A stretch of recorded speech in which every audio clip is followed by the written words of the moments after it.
เป็นผู้ไกลจากกิเลสตรัสรู้ชอบได้โดยพระองค์เองธัมโมจะเตสิโตนิยานิโกและพระธรรมที่ทรงแสดงเป็นธรรมเครื่องออกจากทุกข์อุปสัมมิโกปรินิพพานิโกเป็นเครื่องสงบกิเลสเป็นไปเพื่อปรินิพพาน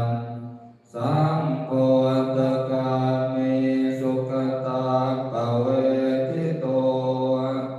เป็นไปเพื่อความรู้พร้อมโคตรประกาศมายันตังธรรม